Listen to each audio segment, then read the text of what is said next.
A while back, I started working with a man called John Gates. John had a best-selling book. He was doing work that, as far as he could tell, nobody else in the world was doing. High-value work, real results, a genuine innovation, and nobody could find him. His word for it was better than any of mine: anonymity. Nobody was searching for him on Google because nobody knew the thing it existed, so he was posting on LinkedIn, speaking at business forums, going to networking event after networking event, trying to get the word out on his own. It's really hard to get traction, he told me. And when you're a trailblazing innovator doing something brand new that nobody else is doing, if any of that sounds familiar, this video is exactly for you, because here's the pattern underneath it. Almost everything you have came from someone who already knew you. A referral, an old colleague, a client who told a friend, and that network got you here, right? It's real and it works, but it has a ceiling and you can feel it. Here's what most people do when they hit that ceiling. They decide that they have a visibility problem. So they post more, they start a newsletter, they go to more events, they try to build an audience from scratch, which is a full-time job that most experts hate doing. And usually not much change happens. I know because I did the loudest possible version of this. So back in 2023, I booked myself on 67 different podcasts in 4 months. And it was probably the hardest thing I've ever done for my business. I basically didn't do anything else during that period. And at the start, nothing came of it.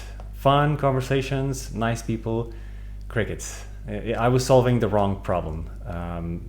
You don't have a visibility problem. You have an access problem. A visibility problem gets solved with volume, so more content, more reach, more people seeing your name. An access problem gets solved with a handful of people. So people who already have the trust of the rooms you want to be in and who are willing to say your name inside those rooms. So let me show you the difference in one example. I'll come back to it properly at the end. So a client of mine, John Horn, he had one podcast conversation. Out of it, he got 2 new clients, and neither of them heard the episode. The episode hadn't even gone live yet. That's not visibility. Nobody saw anything. That's access. You don't need 10,000 people to know who you are.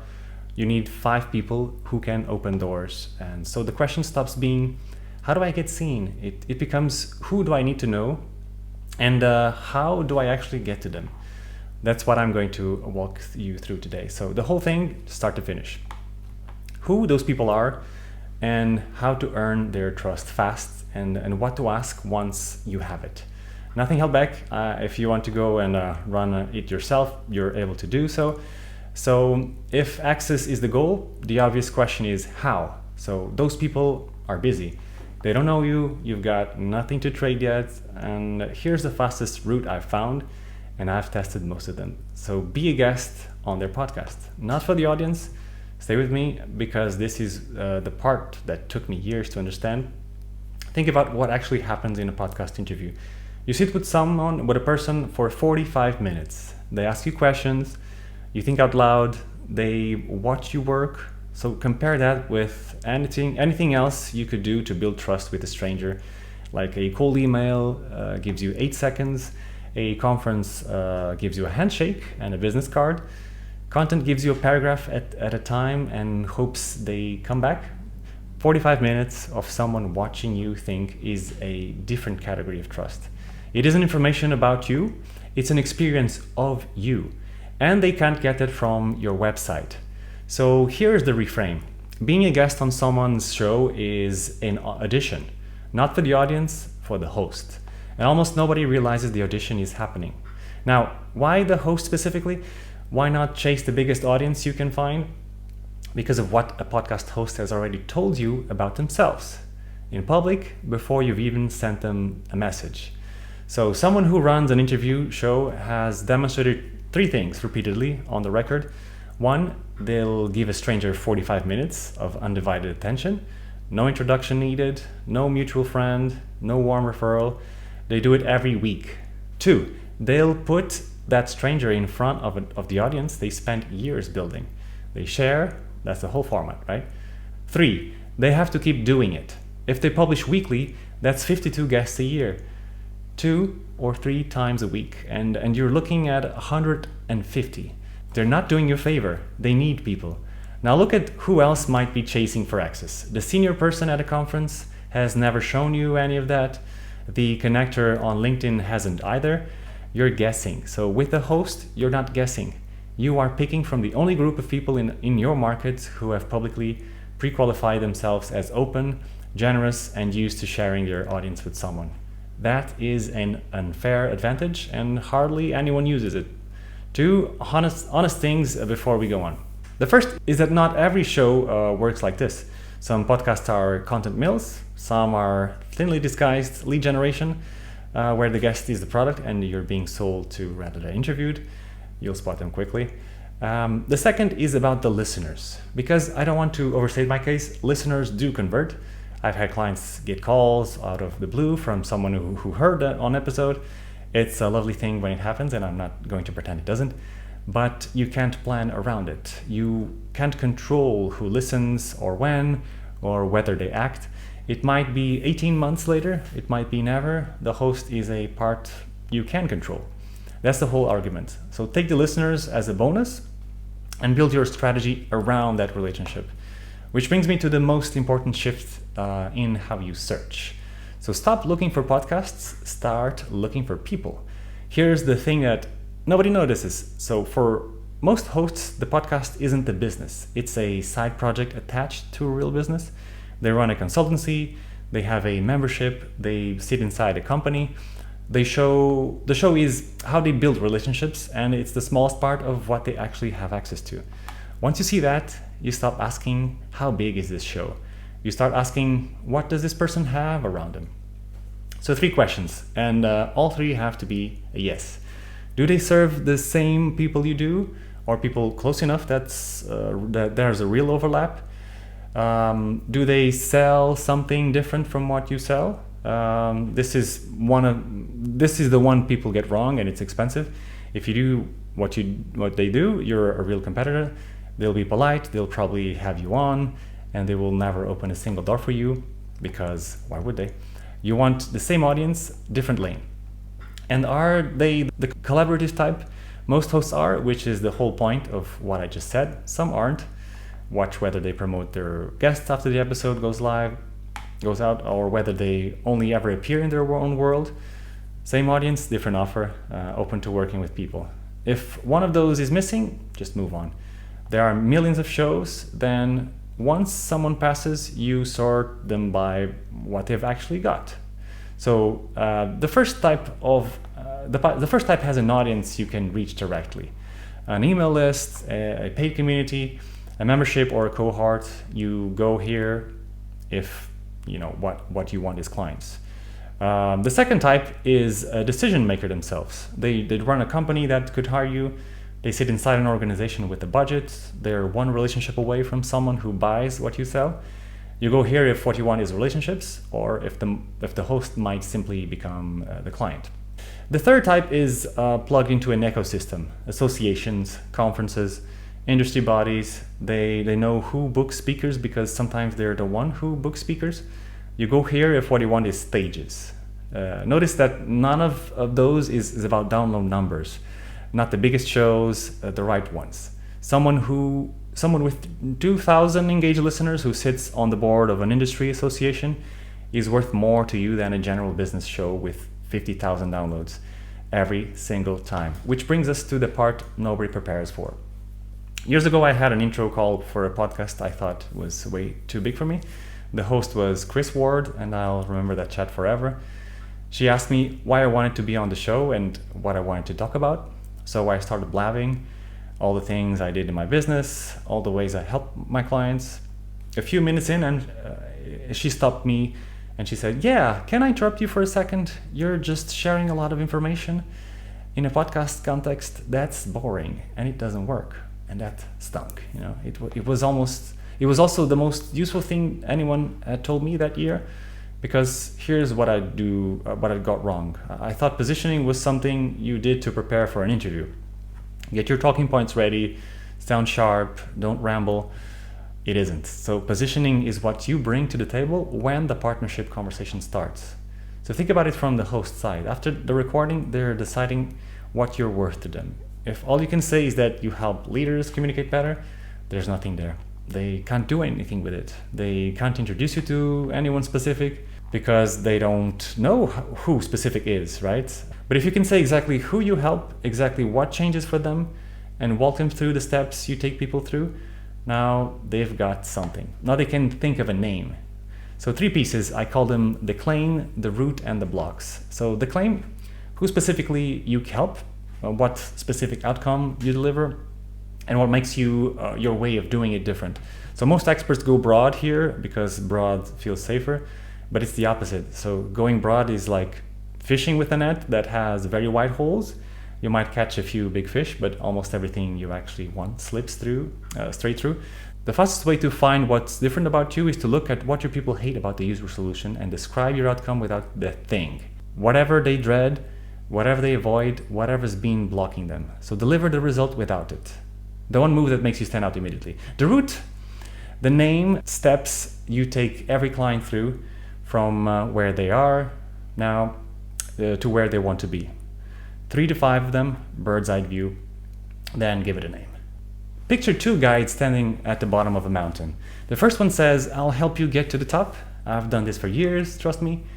The second one says, there are 4 stages. Here's what happens at each one. Here's where most people turn back, and here's how we get past it. Same mountain, same summit. You're hiring a second guide, and you're not even thinking about it, right? That's what a named process does. It turns your experience into something a person can see. And once it has a name, nobody can find anyone else offering the same thing because nobody else has one. The blocks, this third one is the piece almost nobody has, and it's the one that decides whether any of this actually turns into an opportunity. So here's a situation you're heading for. You've done the interview, it went well. The host says, actually, would you come to and run something for my community? And you've got 2 weeks and you have to build that from scratch. One of 2 things happens. You panic and spend your weekends making slides, or you say, let me think about it, and the moment quietly dies, right? So because the momentum was the only thing making it happen. So you build the pieces before anyone asks. Take your route. Each step in it is a topic. Under each step, write out 2 or 3 ideas someone needs to understand to get through that stage. Each one of those becomes a block, and a block has 4 things in it. The problem it solves, the insight that shifts how someone sees that problem, a story or example that proves it, and one thing they can go and do. And that's it. 10 to 15 minutes of material written down once properly. Do 12 of them, and something changes completely. You stop creating and start assembling. A 40-minute webinar in 3 blocks. A 20-minute talk is 2. An hour workshop is 4, and with an exercise between them. An AMA is you pulling the right block out of your head on demand. A podcast answer is 1 block, compressed to 90 seconds. So same material, different arrangement. The people who get the opportunities aren't the ones with the best ideas. They're the ones who were ready when the door opened. Where this pays off first. Now I've been talking about this as a preparation for what happens after the interview, but it starts paying off long before that. It's what gets you the interview in the first place. So go back to that host's inbox. Hundreds of pitches, all of them some version of I'd love to come on your show and talk about leadership. Now picture yours. Your name, 3 specific topics, each one tied to something their audience is actually wrestling with, because you've listened to that show and you know what those things are. Your name, the outcome each conversation would give their listeners, and you suggest the questions you'd like to be asked. That last part surprises people, but hosts welcome it. They're not offended that you have suggestions, they're relieved. You've just done them a chunk of their prep work for them, and you've told them exactly how to make the episode good. And here's why you could only do that if you've done this work. Those suggested questions aren't random. Each one opens the door to a block you've already built. So when they get asked, you're not improvising. You come back with a clear answer in a logical order, with a story that proves it, and something practical that listeners go and use, which means 2 things happen at once. You stand out at the pitch stage before anyone's met you. And then you deliver an interview that never wanders off into your holiday plans and your football team because you decided it in advance where it was going. I know how the other version goes. My first interviews were haphazard, No preparation, just relying on whatever was in my head, answering whatever host asked me. One of them spent 20 minutes on Portuguese football, and I only realized afterwards that I had a lovely time and gained absolutely nothing. If you have a host total freedom to steer the whole conversation, you lose the conversation. So not because they're bad at their job, but because they don't know what you need out of it. Only you know that, and it's your job to tell them. That's what you bring. Now let's talk about what almost nobody does with it. This is the part that separates you from everyone else, and it's not complicated at all. It's just that almost nobody bothers to do it. It starts about 2 seconds after the interview ends. The host clicks on stop recording, and most guests use that moment to say thanks, great chat, and leave the call. Don't leave the call. Turn the attention to them. You've spent 45 minutes talking about you. Now ask about them. What's the business behind the show? What are they building this year? What's working? What isn't? What are they trying to grow? Then ask the question. Hardly anyone asks a podcast host, how can I help you?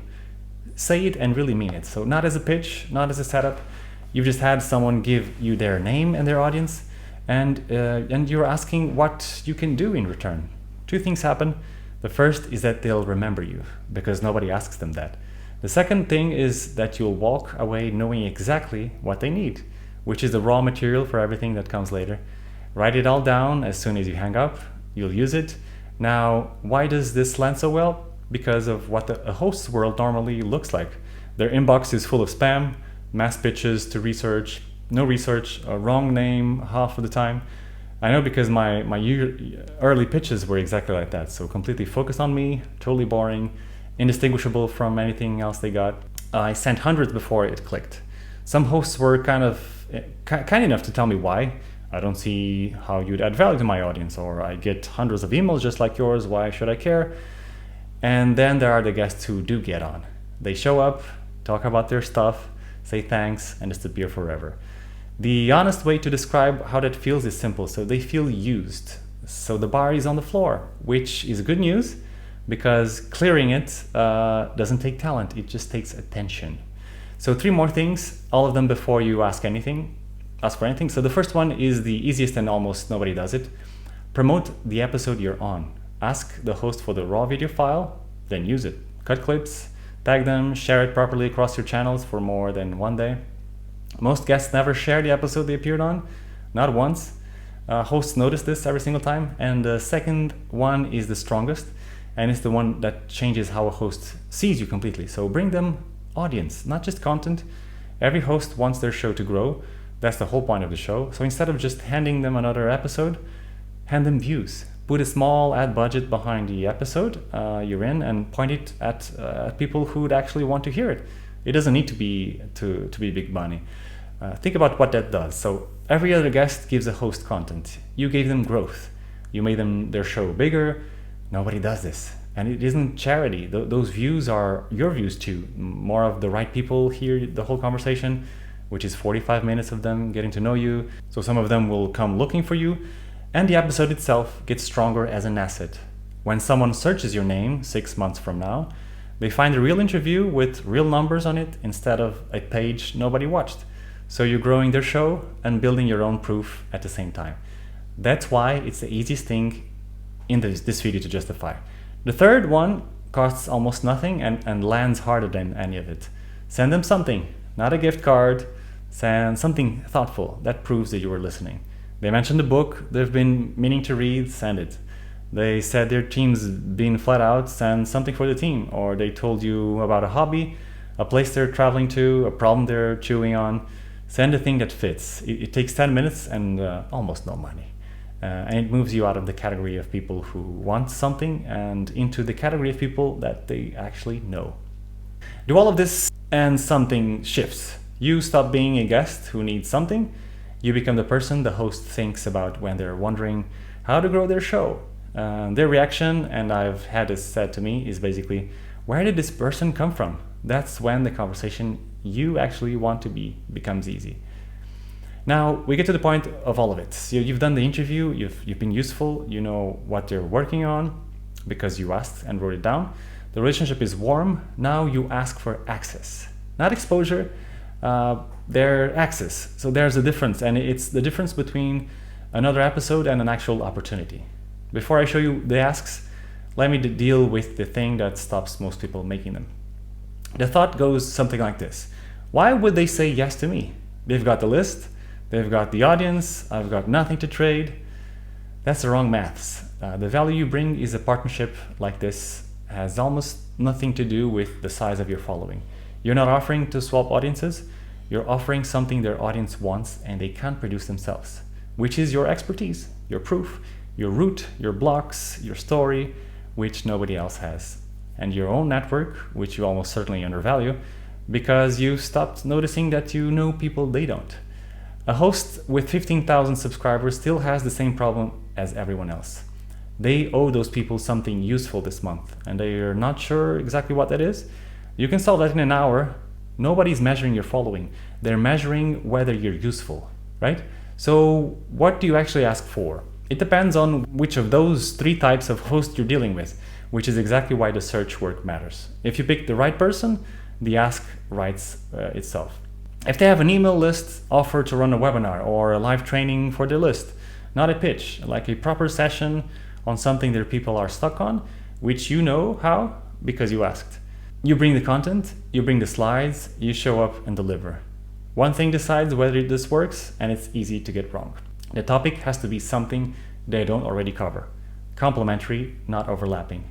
If you turn up offering to teach the thing the host built their whole reputation teaching, you've made yourself a competitor in their own house. So of course they'll say no.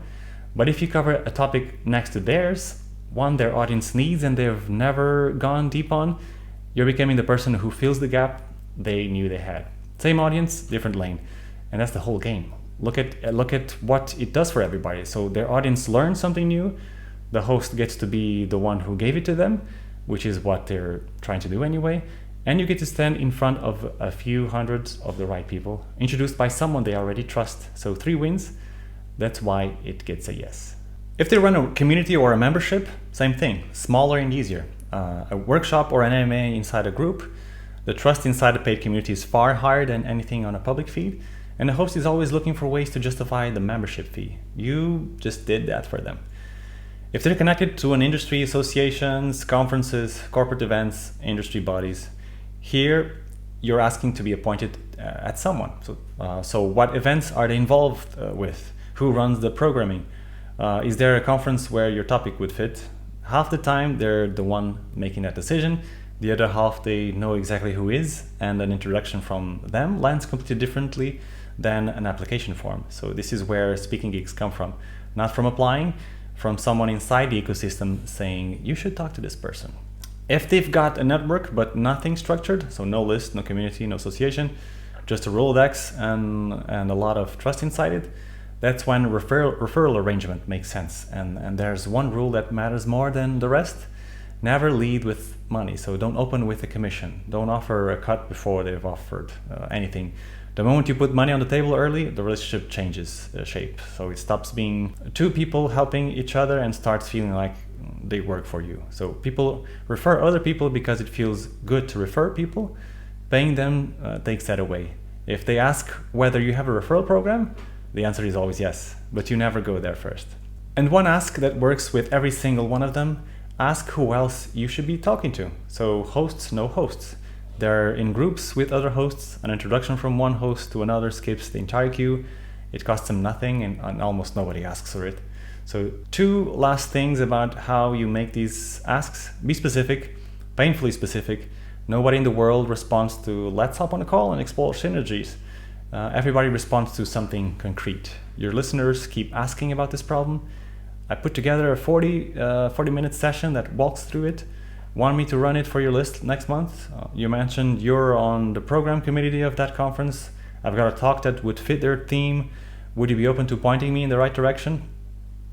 And start small. So whether the biggest version of this partnership could eventually be, that is not your first ask. So you don't propose a marriage on the first date. Ask for one specific, easy, useful thing and deliver it properly. Then the next thing is bigger. And the one after that is bigger again.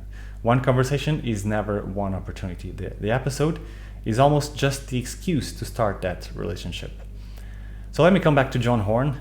John runs an agency called Stub Group. We got him on a show.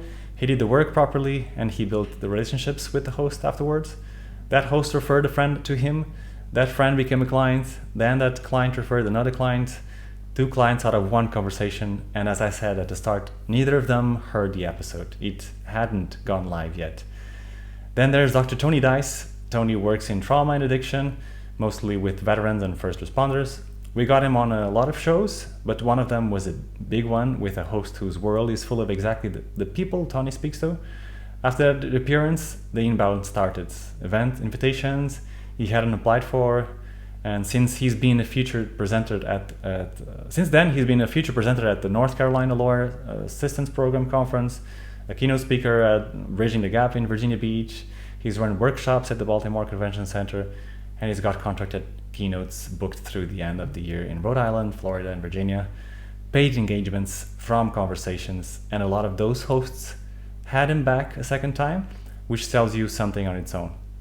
So repeat invitations aren't just luck. They're what happens when you're the guest who made their show better.